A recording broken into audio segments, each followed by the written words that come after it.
निवडणूक आयोगाच्या वतीने लोकसभा निवडणुकीची घोषणा करण्यात आली, नेमकं आपली भूमिका काय आणि काय बघायला? इथे लोकसभेमध्ये मागच्या वेळेला जे सांगण्यात येत होतं की इम्तियाज जलील फक्त हिंदूंची मतं विभागल्या गेल्यामुळे निवडून आले, हर्षवर्धन जाधव उभे नसते तर इम्तियाज जलील निवडून आले नसते. मुळात ही बाब खोडून काढण्याची आवश्यकता आहे.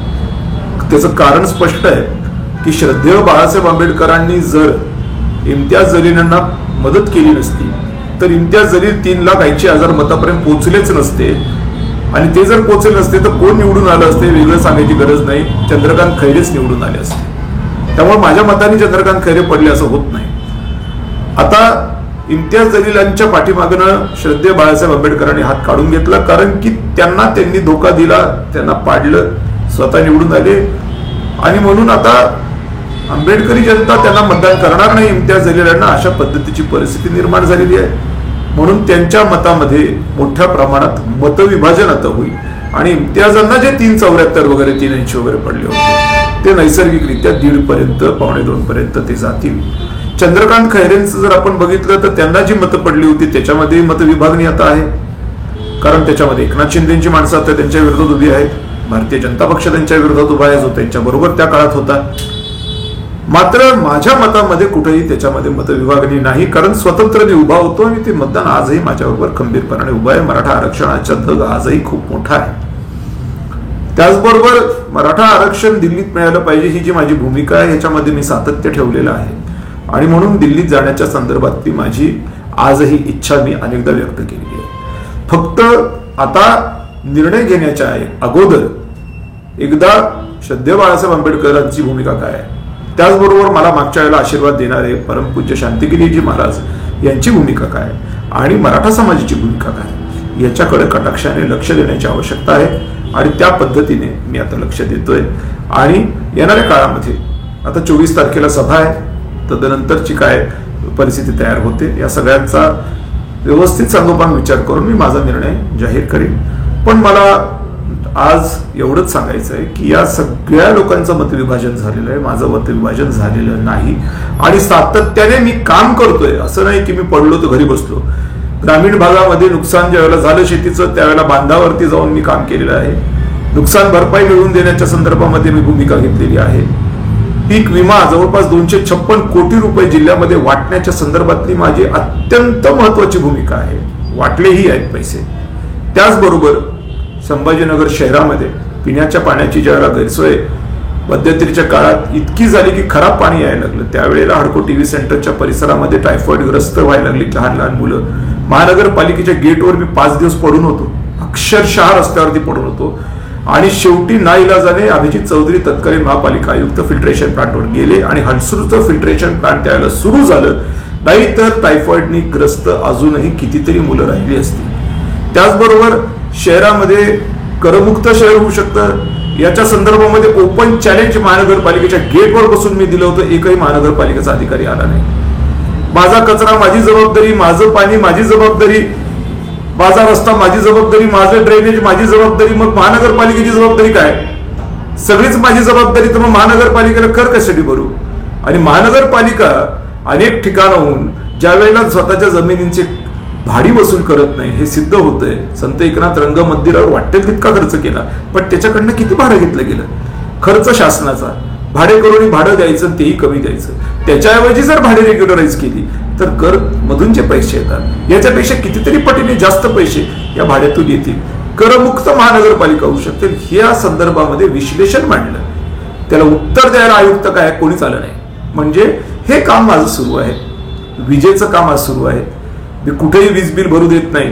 का? मी महावितरणच्या विरोधात आहे म्हणून नाही, पण महावितरण मला वीजच व्यवस्थित देत नाही तर मी बिल कशाबद्दल भरू? मी याचिका दाखल केली मुंबईमध्ये आणि मी यशस्वी झालो. त्याच्यामध्ये दंड लागलाय महावितरणला की व्यवस्थित तुम्ही वीज देत नाही, पहिले व्यवस्थित वीज द्या, तोपर्यंत आम्ही दंड तुम्हाला सुरू ठेवतो. अशा पद्धतीचं माझं काम सुरू आहे. आज संभाजीनगर शहरामध्ये इन्स्टॉलमेंटमध्ये आम्ही पैसे घेणार नाही, पूर्ण पैसे भरले तरच आम्ही तुमचं कनेक्शन राहू देऊ नाही तर तोडू, अशी पण भूमिका घेतली होती. तीही मी बंद करायला भाग पाडले एमएससीबीला. आज कुठेही संभाजीनगर शहरामध्ये जर वीज कनेक्शन 15 दिवसाची नोटीस न देता तोडत असतील तर आम्ही आवाहन केलेलं आहे की आमच्याशी संपर्क करा आणि आम्ही लोकांची कामं करून देतोय. तोडलेलं वीज कनेक्शन आम्ही जोडून देतोय पैसे न भरता. का? कारण की तो कायदा आहे. म्हणजे व्यवस्थितशीर अभ्यास करून आम्ही आमचं काम करतो. भलेही राजकीय आम्ही काही फार करत नसतो तरी सामाजिक काम आमचं चाललेलं आहे, ग्रामीण भागात चाललेलं आहे, शहरी भागात चाललेलं आहे. आणि या सगळ्या पार्श्वभूमीवरती सकारात्मक दृष्टिकोनातनं चांगलं काम करत असल्यामुळे नैसर्गिकरित्या संधी मिळाली तर जावं आणि आणखीन जास्त चांगलं काम करावं हे नैसर्गिकरित्या कोणालाही वाटेल. मलाही तसं वाटतं. पण आपल्याला एकट्याला वाटून काय होणार नाही. हा विषय अतिशय शांतपणाने सगळ्यांच्या एकंदरीत जे काही चाललंय याच्याकडे बारकाव्याने अभ्यास करून मग ठरवला पाहिजे. ते मी करणार आहे. इथे लोकसभेमध्ये मागच्या वेळेला जे सांगण्यात येत होतं की इम्तियाज जलील फक्त हिंदूंची मतं विभागल्या गेल्यामुळे निवडून आले, हर्षवर्धन जाधव उभे नसते ते इम्तियाज जलील निवडून आले नसते. मुळात ही बाब खोडून काढण्याची आवश्यकता आहे. त्याचं कारण स्पष्ट आहे की श्रद्धेय बाळासाहेब आंबेडकरांनी जर इम्तियाज जलील यांना मदत केली नसती तर इम्तियाज जलील 3,80,000 मतापर्यंत पोहोचलेच नसते. आणि ते जर पोहोचले नसते तर कोण निवडून आलं असते वेगळं सांगायची गरज नाही. चंद्रकांत खैरेच निवडून आले असते. त्यामुळे माझ्या मताने चंद्रकांत खैरे पडले असं होत नाही. आता इम्तियाज जलील यांच्या पाठीमागनं श्रद्धेय बाळासाहेब आंबेडकरांनी हात काढून घेतला कारण की त्यांनी धोका दिला, त्यांना पाडलं, स्वतः निवडून आले. आणि म्हणून आता आंबेडकरी जनता त्यांना मतदान करणार नाही इम्तियाज जलील यांना, अशा पद्धतीची परिस्थिती निर्माण झालेली आहे. म्हणून त्यांच्या मतामध्ये मोठ्या प्रमाणात मतविभाजन आता होईल आणि इम्तियाजांना जे 374 वगैरे 380 वगैरे पडले होते ते नैसर्गिकरित्या 1.5 पर्यंत 1.25 पर्यंत ते जातील. चंद्रकांत खैरेंचं जर आपण बघितलं तर त्यांना जी मतं पडली होती त्याच्यामध्ये मतविभागणी आता आहे. कारण त्याच्यामध्ये एकनाथ शिंदेची माणसं आता त्यांच्या विरोधात उभी आहेत. भारतीय जनता पक्ष त्यांच्या विरोधात उभा आहे जो त्यांच्या बरोबर त्या काळात होता. मात्र माझ्या मतामध्ये कुठेही त्याच्यामध्ये मतविभागणी नाही. कारण स्वतंत्र मी उभा होतो आणि ते मतदान आजही माझ्याबरोबर खंबीरपणाने उभा आहे. मराठा आरक्षणाचा दग आजही खूप मोठा आहे.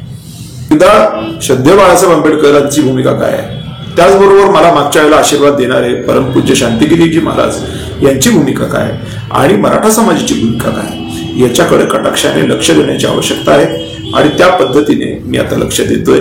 आणि येणाऱ्या काळामध्ये आता 24 तारखेला सभा आहे, तदनंतरची काय परिस्थिती तयार होते या सगळ्यांचा व्यवस्थित सांगोपांग विचार करून मी माझा निर्णय जाहीर करेन.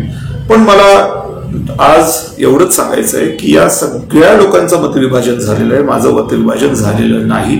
आणि सातत्याने मी काम करतोय, असं नाही की मी पडलो तर घरी बसलो.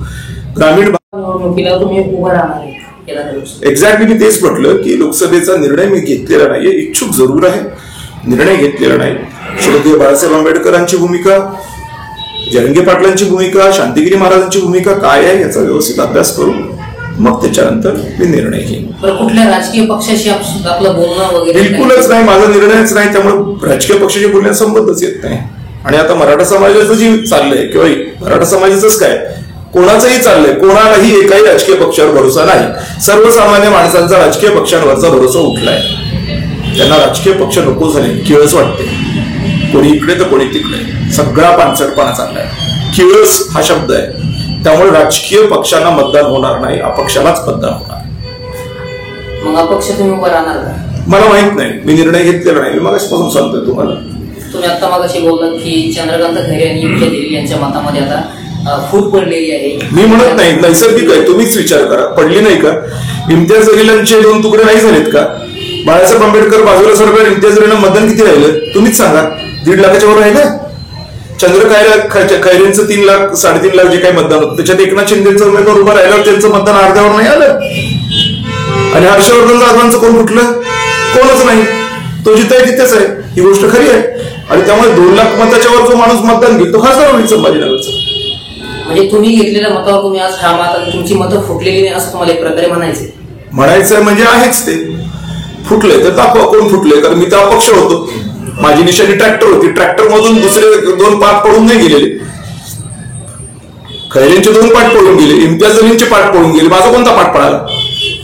24 तारखेच्या बैठकीचा निर्णय झाला आणि जर पॉझिटिव्ह रिस्पॉन्स मिळाला की उमेदवारी लोकांनी उमेदवारी अर्ज भरावे तर आपण वगैरे राहणार का?